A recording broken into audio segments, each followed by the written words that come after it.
नमस्कार दोस्तों, मेरा नाम है भानु शर्मा और आप देख रहे हैं international relations of India crash course lecture number 7। आज इस लेक्चर में हम बात करेंगे इंडो रशिया रिलेशनशिप के बारे में। Before starting this lecture, here's a small announcement for all of you that Unacademy is proud to announce the Unacademy Summit 2.0, which is a 2-day free event starting from 20th and 21st February 2021 to inspire all of you aspirants. There will be many top speakers like Jayesh Rajan, Durga Shakti Nagpal, Kailash Satyarthi, Deepak Gupta, and many more. So hurry, register now. It is free. You just have to use the code ARPITA10 to enroll. ARPITA10. So let's start the lecture. India-Russia relations. जैसे किसी भी nation state के relationship बनने के लिए phases की ज़रूरत होती है, जैसे कि हमने पहले भी बात करी इंडो यूएस रिलेशनशिप में फ़ेज़ 1, फ़ेज़ 2, फ़ेज़ 3, जिसमें कुछ डिक्लाइन पोर्शन होते हैं और कुछ पीक परफॉर्मेंस के फेजेस होते हैं। उसी तरीके से हम आज इंडिया रशिया के कंटेक्स्ट में भी बात करेंगे। इंडिया और रशिया के रिलेशंस जो हैं, जैसे इंडिया डोमिनियन से कंट्री बनता है 1947, उस टाइम में टोटलिटेरियन रूल था रशिया में, यूएसएसआर था। मैं रशिया और यूएसएसआर को सिनोनिम की तरीके से यूज़ करूँगा, लेकिन इसमें आपको समझने की बात है कि रशिया आज की प्रेजेंट डे कंटेक्स्ट में मैं बात करूँगा और USSR before the end of the cold war. तो 1947 के टाइम पे स्टालिन जो थे, वहाँ पे डिक्टेटरशिप रूल था पूरा, टोटलिटेरियन गवर्नमेंट थी, सारा कंट्रोल गवर्नमेंट के पास था। और ऐसे टाइम पे स्टालिन ने अपना एक स्टेटमेंट भी दिया था, क्योंकि वो जैसे यूएसए का कोई पर्टिकुलर स्टैंस नहीं था इंडिया को लेके, और वो साउथ एशियन पॉलिसी थी उनकी, कोई इंडियन पॉलिसी नहीं थी इंडिया के रिगार्डिंग। उसी तरीके से यूएसएसआर के पास भी जो पॉलिसी थी वो इंडियन स्पेसिफिक नहीं थी। और स्टालिन ने अपने एक भाषण में ये भी बोला that tool of Anglo American imperialism, कि जो टूल है एंग्लो अमेरिकन इम्पीरियलिज्म का वही इंडिया है। तो हम समझ सकते हैं कि जो स्टार्टिंग के जो अर्ली ईयर्स थे 1947, 1948, उस टाइम तक, या बोलें तो before the death of Stalin जो कि 1953 तक था, इतने कोई अच्छे रिलेशनशिप हमारे नहीं थे इंडिया और रशिया के, क्योंकि इंडिया नॉन अलाइन मूवमेंट में था। वो कम्युनिस्ट ब्लॉक में नहीं जा रहा था, न ही वो कैपिटलिस्ट ब्लॉक में जा रहा था। इसलिए हम देखते हैं कि 1953 तक ये रिलेशन जो थे अच्छे नहीं थे इतने। लेकिन हम देखेंगे कि 1953 के बाद से, और कोल्ड वॉर जब तक ख़त्म नहीं होती है, ये पीक परफॉर्मेंस के रिलेशन थे। और यहाँ पे आपको पता चलेगा कि जो सेल्फलेस हेल्प होती है, उसका बहुत बड़ा प्राइम एग्जांपल आपको देखने को मिलेगा यूएसएसआर और इंडिया। यूएसएसआर जो था 1953 स्टालिन की डेथ के बाद, वो ये देख रहा था कि नॉन अलाइंड कंट्रीज़ भी थे काफ़ी सारे, एफ्रो एशियन रीजन के कंट्रीज़ भी थे। ये वो कंट्रीज़ थे जो नए नए आज़ाद हुए हैं, जो नहीं ना तो सोशलिस्ट ब्लॉक में जाना चाह रहे थे, ना ही कैपिटलिस्ट ब्लॉक में। और वो कहीं ना कहीं ये जानते थे यूएसएसआर गवर्नमेंट की ये जो कंट्रीज़ हैं ये इंपीरियलिस्ट पावर से परेशान कंट्रीज़ हैं, जैसे कि ब्रिटेन, जैसे कि फ्रांस, जिन्होंने इतने सालों तक उसको कॉलोनी बना के रखा। इसलिए वो हेल्प करना चाहते थे और रिलेशनशिप अच्छे होने स्टार्ट हुए। हम देखते हैं जून 1955 में हमारे then prime minister Pandit Nehru visited USSR. ये पहली विजिट थी किसी भी इंडियन प्राइम मिनिस्टर की यूएसएसआर में। और उसी साल नवंबर 1955 में रशियन प्राइमियर निकोलाई बुल्गेनिन और जनरल सेक्रेटरी निकिता कुरशेव ने भी अपनी एक रिटर्न विजिट, जिसे हम कहते हैं, वो इंडिया में करी। तब समझ सकते हैं कि उसी साल, एक साल के अंदर, कि कितना ज़्यादा जो वर्ल्ड था वो डिवाइडेड था, कि वो चाहता था चाहे वो सोशलिस्ट ब्लॉक हो या कैपिटलिस्ट ब्लॉक हो, जो नए नए देश आज़ाद हुए हैं वो उनके कैंप में आए। और हमें देखने को मिलता है कि जो जनरल सेक्रेटरी निकिता कुरशेव थी, उन्होंने सपोर्ट दिखाया था पंचशील एग्रीमेंट्स को, जो कि पंडित नेहरू ने लिखे थे, जो कि उनकी डॉक्ट्रिन थी, एक पंचशील डॉक्ट्रिन। और हम देखते हैं कि जो इंडिया की पोजीशन थी जम्मू एंड कश्मीर इशू पे 1954 1955 के टाइम, जो हमारी पोजीशन थी वो बहुत ही क्रिटिकल पोजीशन थी, जैसे मैंने आपको पिछले लेक्चर्स में भी बताया। और ऐसे टाइम पे हमारा इंटरनेशनल सपोर्ट होना, वो भी यूएसएसआर जैसी सुपर पावर का, बहुत इंपॉर्टेंट रोल दिखाता है। हम देखते हैं यहाँ पे हमारे newer avenues of trade and economic assistance भर के थी। ये ऐसा टाइम था, भर के इन द सेंस कि बहुत ज़्यादा, बहुत हैवी इंक्लिनेशन थी इकोनॉमिक और ट्रेड फोरम पे यूएसएसआर की ओवर इंडिया। इसलिए आप देखेंगे कि जो हम 5 ईयर प्लान्स भी अपने बनाते थे, वो भी हम ये देख के बनाते थे, जो भी हमारे अर्ली 5 ईयर्स प्लान थे, जैसे फर्स्ट 5 ईयर प्लान या सेकंड 5 ईयर प्लान, कि यूएसएसआर की इकोनॉमी जो है वो किस तरीके से कहाँ पे आगे स्टेप लेने वाली है। It involve construction of plants, heavy equipment, machine tools, petroleum extraction and refining facilities. बहुत ज़्यादा इकोनॉमिक असिस्टेंस था। ये आप कुछ ये फोटोग्राफ्स हैं जिनसे, इमेजेस हैं जिनसे आप देख के पता लगा सकते हैं कि पूरा, चाहे वो रिफाइनरी में हो, चाहे वो हैवी इक्विपमेंट्स में हो, इंडस्ट्रियलाइजेशन में बहुत बड़ा रोल जो है वो यूएसएसआर का आता है, specially in the early years, in the early 5 year plans. बीच में जो आप इमेज देख रहे हैं और जो साइड में इमेजेस हैं वो इंडस्ट्री को शो करती हैं, और बीच वाली इमेज शो करती हैं जो पेड विजिट थी, रिटर्न विजिट थी इन 1955। अब फेज़ 1 पे हम आ जाते हैं, इसको थोड़ा और डीप समझते हैं। फेज़ 1 में हमें देखने को मिलता है कि हमारी रिफ्लेक्शन जो थी अर्ली 5 ईयर प्लान में यूएसएसआर के इकोनॉमिक हेल्प की देखने को मिलती है। उसके बाद इसको आप काफ़ी बार देखेंगे एडिटोरियल्स में by the name long term government to government programs. इसी टाइम पे जवाहरलाल नेहरू जी ने बोला था that dams are the new temples of modern India. ये वो टाइम था जहाँ पे हम एग्रीकल्चर और जो बड़ी हैवी इंडस्ट्रीज थी उनके ऊपर फोकस कर रहे थे, जैसे कि ओएनजीसी, जैसे आईआईटी बॉम्बे, और बहुत सारे ट्रेनिंग प्रोग्राम्स जो कि इंडियन टेक्नीशियंस को दिए जा रहे थे, they were packed, they were powered by USSR. इसमें हमें, अगर हम उस टाइम की बात करें, तो India's scarcity of convertible foreign exchange is seen. अब कन्वर्टेबल फॉरेन एक्सचेंज क्या है? आप अगर देखते हैं हर जो डील इंटरनेशनल फोरम पे होती है, चाहे वो इंपोर्ट में हो, एक्सपोर्ट में हो, वो सारी की सारी डील जो हैं वो आज डॉलर में यूज़ होती है, क्योंकि डॉलर जो है वो फॉरेन एक्सचेंज का एक मीडियम बन चुका है। और यही बहुत बड़ी बात है जिसकी वजह से यूएसए जो है वो सुपर पावर बना हुआ है। इस सिस्टम को ख़त्म करने के लिए, इस सिस्टम को कर्व करने के लिए, और इंडिया की जो स्कैरसिटी है, जो डिसएडवांटेज में इंडिया था कि उसके पास कन्वर्टेबल फॉरेक्स नहीं था, रूपी रूबल सिस्टम यूएसएसआर और इंडिया ने शुरू करा। ये सिस्टम ऐसा था कि आप इंटरनेशनल फोरम पे डॉलर में कोई चीज़ नहीं बेचेंगे रशिया को, या रशिया आपसे कोई चीज़ नहीं लेगा डॉलर में, बल्कि रूबल में या रुपीज़ में।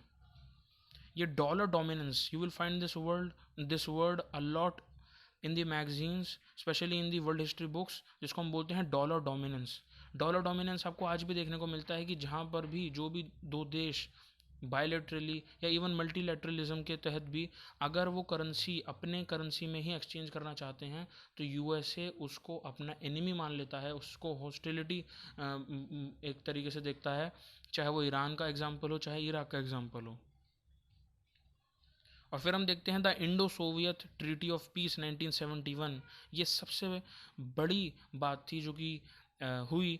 इस ट्रीटी की वजह से चाइना, जब 1971 में इंडो पाक वॉर हो रही थी, तो चाइना भी इंटरफेयर नहीं कर पाया पाकिस्तान की सपोर्ट में आके, क्योंकि यूएसएसआर का इंडिया को बहुत ज़्यादा सपोर्ट था। और केवल इतना डिप्लोमेटिक सपोर्ट नहीं था, बल्कि मिलिट्री वाला सपोर्ट भी था, in terms of military, in terms of defence breach. ये सपोर्ट ऐसा था कि जब यूएसए पाकिस्तान के साथ, पाकिस्तान के साइड पे यूएसए और चाइना थे, चाइना बैकआउट हो गया, लेकिन यूएसए की जो हेल्प आ रही थी, क्योंकि वो कैपिटलिस्ट ब्लॉक से था, उसने अपनी 7th पैसिफिक फ्लीट ऑफ जो थी उसको इंडिया के खिलाफ छोड़ दिया था। लेकिन यूएसएसआर ने बोला कि हम इसको कोल्ड वॉर में नहीं, बल्कि एक एक्सपेंशनिस्ट बिहेवियर के तहत मानेंगे, और हमारी ट्रीटी जो है, जो इंडिया के साथ है, Indo Soviet treaty of peace, इसको ब्रीच मानेंगे और हम भी फिर हमला करेंगे। इसकी वजह से यूएसए पीछे हट गया। तो आप देख सकते हैं कि कितनी ज़्यादा सेल्फलेस हेल्प जो है रशिया या फिर उस ज़माने के यूएसएसआर ने इंडिया की करी। और ये बहुत इंपॉर्टेंट बात है। ऐसा इसलिए भी कुछ डिप्लोमेट्स कहते हैं कि जब नैम कंट्रीज़ बन रहे थे, जब नए नए देश आज़ाद हो रहे थे, तो जो इंडियन ओशन का जो रीजन है, वहाँ पे दो पावर बैठी थी, पाकिस्तान और इंडिया।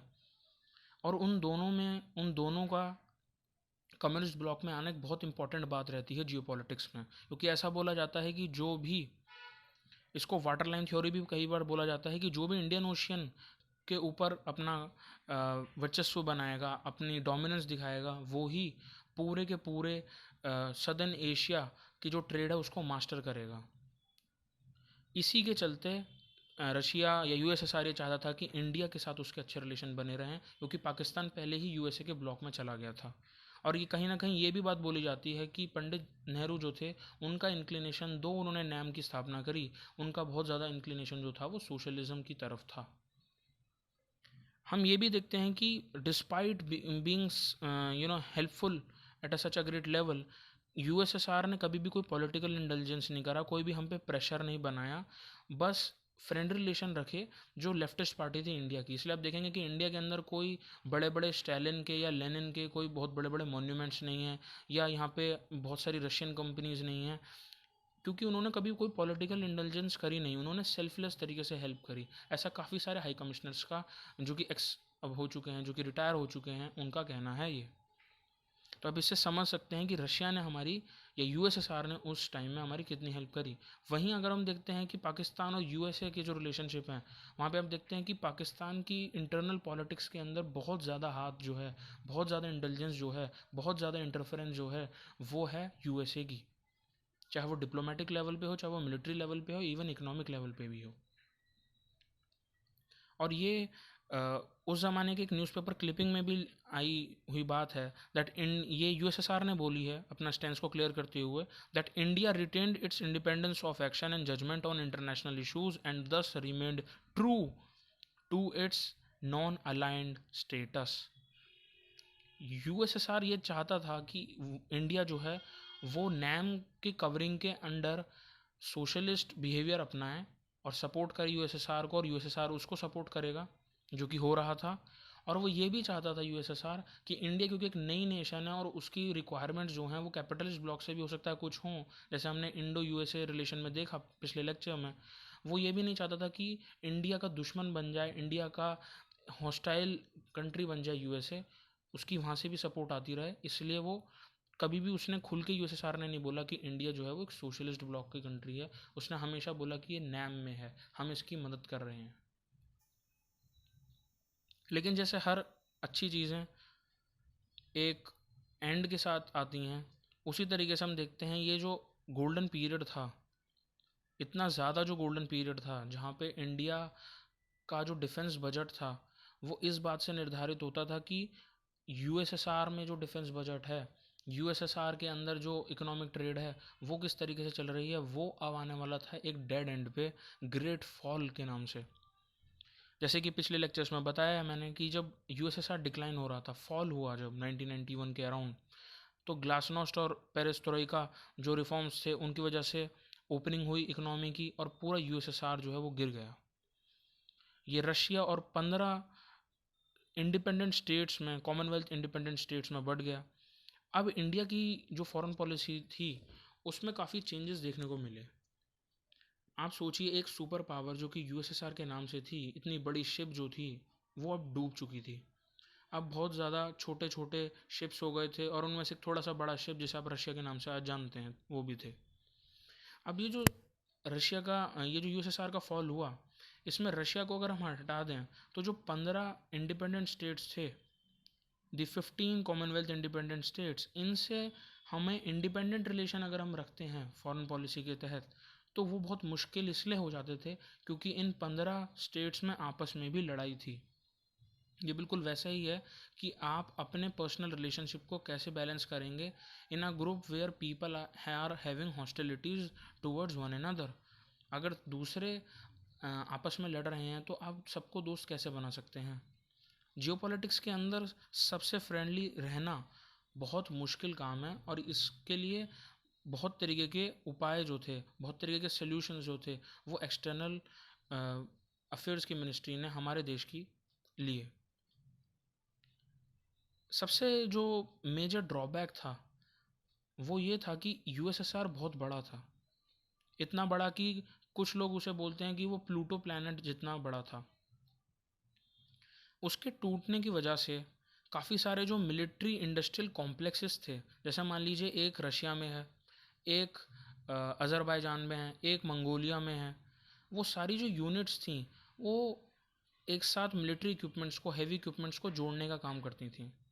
जब यूएसएसआर टूट गया तो कोई भी एक जगह पे हमें प्रॉपर यूनिट नहीं मिल पाई और उसकी वजह से हमें प्रोक्योरमेंट की बहुत ज़्यादा प्रॉब्लम हो गई।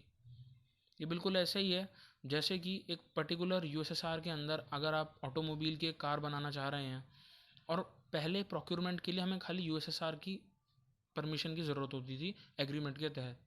लेकिन अब हम देखते हैं बहुत सारी इंडिपेंडेंट स्टेट्स हो गई हैं, कहीं पे हेडलाइट बन रही है, कहीं पे एग्जॉस्ट बन रहा है, कहीं पे इंजन बन रहा है, कहीं पे विंडशील्ड बन रही है। सबसे इंटरनेशनली फोरम पे जुड़ के रहना, वो भी तब जब उनमें हॉस्टिलिटीज़ हैं और हमें प्रोक्योरमेंट भी बहुत जल्दी करनी है, बहुत डिफ़िकल्ट हो गया इंडिया के लिए। 1991 के बाद हम देखते हैं कि जब कारगिल वॉर भी होती है, उस टाइम पे इंडिया बहुत ही एक डेलिकेट सिचुएशन में था, क्योंकि हमारे पास जो नेबर्स थे वो इतने अच्छे नहीं थे, हॉस्टाइल नेबर्स थे, चाहे वो पाकिस्तान हो या चाइना हो। इसी टाइम फिर हम क्या करते हैं, क्योंकि हमें डिफेंस ब्रीच अलर्ट था, पोखरान का न्यूक्लियर टेस्ट होता है और फिर हम देखते हैं कि न्यूक्लियर टेस्ट की वजह से जो ट्रीटीज़ में चेंजेस आते हैं उसका एक इंटरनेशनल इम्पैक्ट भी इंडिया को भुगतना पड़ता है। और इसकी एक इंटरनेशनल फोरम पे एक बहुत बड़ी निंदा जो लोग करते हैं, क्रिटिक करते हैं कि इंडो रशियन रिलेशनशिप जो थे वो डूब गए इन 1991, वो था कि मई 1992 में रशियन जो पीएम थे जेनेडी बर्बुलिस, उन्होंने क्रायोजेनिक इंजन डील को कैंसिल कर दिया। ये पहली बार था जब कोई इतनी बड़ी जो डील हो वो कैंसिल करी गई हो विदाउट एनी फर्दर नोटिस। फिर हम देखते हैं फेज़ 2। अब आपने देखा फेज़ 1, उसके बाद डिक्लाइन देखा, उसके बाद फेज़ 2 को असल में रिसर्जेंस पीरियड भी बोलते हैं, राइजिंग पीरियड भी बोलते हैं, क्योंकि रशियन पीएम बोरिस येल्स्टीन ने जैसे ही ग्लासनोस्ट और पेरेस्ट्रोइका आए और उसके बाद रशियन पीएम बोरिस येल्स्टीन आए पावर में, तो उन्होंने जो ओल्ड 1971 की ट्रीटी थी जिसने इंडिया को बहुत सपोर्ट करी थी, उसको चेंज कर दिया, उसको रिन्यू कर दिया और उसे बना दिया new treaty of friendship and cooperation. इस ट्रीटी में उन्होंने जो सिक्योरिटी के क्लॉज थे उस क्लॉज को चेंज कर दिया, जिससे कि इंडिया जो है वो इज़राइल, यूएसए जैसे पावरफुल नेशन से भी अब अपने डिफेंस प्रोक्योरमेंट कर सके। फिर हम देखते हैं कि जो रिसर्जेंस का पीरियड है वो हाईएस्ट कब गया, वो 2000s में हाईएस्ट पे जाता है, जब अक्टूबर 2000 में रशियन पीएम व्लादिमीर पुतिन जो हैं वो विज़िट करते हैं। इसका आउटकम ये निकलता है कि हमारी बहुत सारी एग्रीमेंट्स होती हैं। One of the famous one is the declaration on strategic partnership. ये न्यू बनाई जाती है, रिन्यू करी जाती है, रीअफर्म करी जाती है। इसके बहुत सारे अदर एस्पेक्ट्स भी हम देखते हैं कि जो रशियन और इंडिया है और जो रशियन डायस्पोरा है उसकी बहुत ही ज़्यादा कल्चरल आइडेंटिटीज़ जो हैं वो सिमिलर हैं, चाहे वो फैमिली हो, चाहे वो सोसाइटल सेटअप हो, चाहे वो पॉलिटिकल सेटअप हो, वो काफ़ी हद तक सिमिलर है। अगर हम आज के कंटेक्स्ट में बात करें, पॉलिटिकल सेटअप आपको 1991 के बाद जब वो डेमोक्रेटिक बन गया उसके बाद हम सिमिलैरिटीज़ देखते हैं। और रशिया ने हमारी बहुत मदद करी है। मैं जब रशिया और यूएसएसआर बोलूँ तो वो सिनोनिमस ही समझें आप। जैसे कि वीटो पावर का यूज़ करना हो यूएन के अंदर against the anti India initiatives on Jammu and Kashmir, या फिर वो एनर्जी कोऑपरेशन का हो, जैसे कि 2017 में आरओएस नेफ्ट नामक कंपनी जो है रशियन कंपनी, उसने इसार ऑयल और वाडियर पोर्ट जो गुजरात में है उसको एक $12.9 बिलियन डील के तहत एक्वायर कर लिया है और उसकी सारी मेंटेनेंस वो कर रही है। तो आप समझ सकते हैं कि फॉरेन डायरेक्ट इन्वेस्टमेंट जो है उसका भी बहुत इंपॉर्टेंट रोल है इंडो रशिया रिलेशनशिप में। फिर वो चाहे सिविल न्यूक्लियर कोऑपरेशन ही क्यों ना हो, इसरो ने जब अपनी फर्स्ट इंडियन सैटेलाइट बनाई आर्यभट्ट, तो यूएसएसआर का पूरा सपोर्ट था 1975 में। इवन जब राकेश शर्मा जी पहले इंडियन बने टू गो इन स्पेस, तो सोयूज़ T11 जो था वो यूएसएसआर के द्वारा प्रोवाइडेड एयरक्राफ्ट था, स्पेस क्राफ्ट था। फिर हमें बहुत सारे डिफेंस इक्विपमेंट, हम इतनी डिफेंस पे इतनी मिलिट्री प्रोक्योरमेंट पे बात करते हैं तो उसके कुछ एग्जांपल्स हैं which you can write in your mains exam, like T90 tanks, like BrahMos missile, like Talwar class stealth frigate, like aircraft carriers by the name Vikramaditya, nuclear submarines like Aryant, Sukhoi 30, J-76, ऐसे बहुत सारे examples हैं। Before the fall of cold war हमारा 80% defence procurement जो था वो completely USSR से था। यूएसएसआर ने एक बड़े भाई की भूमिका निभाई, और एक टाइम था जब स्कैरसिटी के साथ गुजर रहा था इंडिया, फॉरेक्स नहीं था हमारे पास, तो यूएसएसआर ने एग्रीमेंट के तहत हमसे एक डील बनाई जिसको आप बार्टर डील के तरीके से समझ सकते हैं, जहाँ पे कोई पैसे का लेन देन नहीं होता। उन्होंने कहा कि आप हमसे डिफेंस इक्विपमेंट लीजिए, हैवी इक्विपमेंट लीजिए, और अगर आपके पास पैसे नहीं हैं तो आप Indian finished goods, coffee, leather, ये जो सारी चीज़ें हैं ये हमें डायरेक्टली दीजिए। तो आप समझ सकते हैं कि ये बहुत ही हाईएस्ट पीक का पीरियड था, और यूएसएसआर ने बहुत ज़्यादा मदद करी इंडिया की। In 2016, in the recent times, India has announced a $5.5 billion deal with the Russia for the S-400 procurement, जिसमें आप हाल ही में डेवलपमेंट्स देख सकते हैं। फिर सबसे बड़ी बात आती है कि इंटरनेशनल फोरम पे हर चीज़ जो है वो एक बहुत बड़े मैक्रो लेवल पे चेंज दिखाती है। एक छोटी सी बॉलीवुड फिल्म का इम्पैक्ट जो है वो बहुत बड़ा हो सकता है। इसको हम बोलते हैं बॉलीवुड डिप्लोमेसी। ये कुछ फोटोग्राफ्स हैं, जैसे T-90 टैंक आप देखेंगे आपकी जो स्क्रीन है उसके राइट साइड पे, लेफ्ट साइड पे आप ब्रह्मोस मिसाइल और फ्रिजेट्स को देखेंगे। ये एक फ़ोटो है जो कि दिखाता है बॉलीवुड डिप्लोमेसी को। राज कपूर को बहुत ही अच्छी तरीके से पोर्ट्रे किया जाता है, जोड़ा जाता है Bollywood diplomacy at the Indo Russian level. Bollywood diplomacy या मूवी डिप्लोमेसी बहुत इंपॉर्टेंट रोल प्ले करती है, इसलिए आप देखेंगे कि जो हॉलीवुड मूवीज़ हैं उनमें ज़्यादातर यूएसएसआर को या रशिया को एज अ विलन पोर्ट्रे किया जाता है, क्योंकि उनका खुद का सोचना था इन दी कोल्ड वॉर टाइम, जहाँ पे कैपिटलिस्ट और कम्युनिस्ट ब्लॉक थे।